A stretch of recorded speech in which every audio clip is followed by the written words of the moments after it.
আসসালামু আলাইকুম, সুমাই সাব্বির ডেইলি ভ্লগে সবাইকে স্বাগতম। তো সবাই কেমন আছেন? অনেক দিন থেকে আপনাদের সামনে কোনো ভিডিও আনা হয় না, তো আজকে খুব সুন্দর একটা ভিডিও নিয়ে আপনাদের সামনে হাজির হলাম। তো চলেন ভিডিওটা শুরু করা যাক। তো যেহেতু অনেক দিন থেকে আপনাদের সামনে ভিডিও আনি না, তো ভাবলাম আজকের ভিডিওটা অনেক আকর্ষণীয় এবং অনেক ভালো হবে। তো আজকে আমরা অনেক দিন পর সবাই মিলে একসাথে একটা বনভোজনে গিয়েছিলাম, আর এটা হচ্ছে উত্তরা গণভবনে। তো উত্তরা গণভবন যেহেতু অনেক সুন্দর, সেহেতু ভাবা হয়েছিল যে আমাদের সবাইকে ওখানেই পিকনিকে নিয়ে যাওয়া হবে। তো যেহেতু আমি একটা জব করি, তো সেই জবের সুবাদেই ওখানে যাওয়া আর কি। সবাই মিলে গিয়েছিলাম, অনেকদিন পর সবাই একসাথে কাটানো খুব সুন্দর সময়। তো খুব ভালো লেগেছে। এটা হচ্ছে একটা মেয়ের বাবু আর কি। এই বাচ্চারা হচ্ছে যমজ, দুইটা ভাই বোন আছে। তো একজনকে পেয়েছি আর একজনকে পাই নাই। তো ওনারাও হচ্ছে আসছে বাবুটাকে নিয়ে। তো ওনাদের সাথে আমি একটা কিছু ছবি নিলাম, কিছু ভিডিও নিলাম। এটা হচ্ছে আমাদের মেহেদি ভাই, খুব সুন্দর আস্তে আস্তে যাচ্ছিল। এগুলো হচ্ছে আমাদের অনেক স্যাররা। তো স্যার বারবার বলতেছিল এটা কী গাছ, তো আমি বললাম স্যার এটা আমরা জানি না। তো এইখানে আপুরা সব আসছে, আমার কয়েকটা ফ্রেন্ডও আছে। তো আমরা সবাই যেহেতু একসাথে সারাক্ষণই থাকা হয়, তো থাকতে থাকতে খুব ফ্রেন্ডলি হয়ে গেছি। আর আমরা সবাই সবাইকে দেখা যাচ্ছে একবারে যা মন চায় তাই বলি, সম্বোধন করি, একবার ফ্রেন্ডের মতো যা হয় আর কি। তো সবাই মিলে একসাথে কাটানোর সময়গুলো কিন্তু খুব ভালো যায়।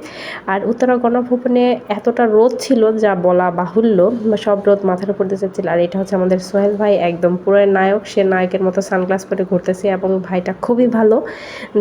এই হচ্ছে আমরা দুজন। তো আমরা এখানে খুব সুন্দর করে পোজ দিচ্ছিলাম। তো আমাদেরকে কেমন লাগছে একটু কমেন্টে জানাবেন। দুই সুন্দরী ম্যাডাম বলে কথা। তো দুজনে মজা করতেছিলাম আর হাঁটতেছিলাম আর যাচ্ছিলাম। তো এখানে আমাদের আরেকটা ম্যাডাম সামনে এসে হাজির হইলো। তো আমরা সবাই মিলে গাছের ছাল বাকলা নিয়ে হাঁটাহাঁটি করতেছিলাম। তো এইগুলো হচ্ছে বিভিন্ন গাছের লতাপাতা, সেগুলো নিয়ে আমরা পোজ দিচ্ছিলাম, মজা করছিলাম আর হাঁটছিলাম।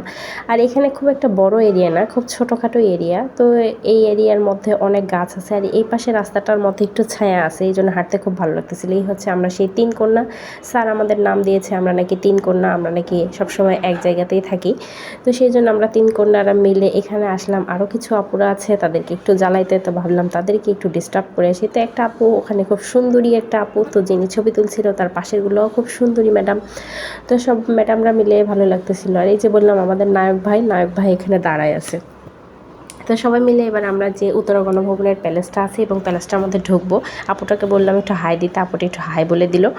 তো প্যালেসের মধ্যে যেহেতু ঢুকবো, আর এই প্যালেসের মধ্যে আমি কখনো ঢুকি নাই, প্যালেসের মধ্যে এবার যাব। তো এখানে আরেকটা ম্যাডাম ছিল, মিলু ম্যাডাম। তো মিলু ম্যাডামের মাথার কানের উপরে একটা সুন্দর ফুল আছে, সে ভাবলাম এই ফুলটাকে একটু ক্যাপচার করি। আর এখানে অনেক সুন্দর গাছ, গাছগুলোর পাশ দিয়ে প্রচণ্ড বললাম রোদ, আর রোদের পাশ দিয়ে আমি হেঁটে হেঁটে যাচ্ছিলাম। এবং পাশে একটা সুন্দর করে এই প্রাসাদের বর্ণনাগুলো লেখা আছে। এই বর্ণনার ভাবলাম একটা ছবি তুলে রাখি, এটা পরে কাজে দিবে। এখানে আরেকটা আপু আয়সা আপু এই ছবিগুলো তুলে নিচ্ছিল। এটা হচ্ছে মোটামুটি প্যালেসের সামনের যে ভিউটা, এবং ভিউটা মাশাআল্লাহ অনেক সুন্দর, অনেক সুন্দর, অনেক সুন্দর। আপনারাও চাইলে আপনাদের পরিবার, প্রিয়জন বা অনেকে যদি মনে করেন যে পিকনিক করার জন্য এখানে আসবেন, তো আপনারা আসতে পারেন। তো এখানে অনেক ভিডিও আছে, যে ভিডিওগুলো হয়তো বা সামনের ভিডিওতে আরও আসবে, কারণ একটা ভিডিওতে যদি অনেক কিছু আনি তাহলে দেখা যাচ্ছে ভিডিওটা অনেক বড় হয়ে যাবে। তো সেই জন্য ভাবলাম এরপরে আরেকটা নেক্সট ভিডিও আসবে, সেটার নাম হবে পার্ট 2। আজকের ভিডিও এই পর্যন্তই। আল্লাহ হাফেজ।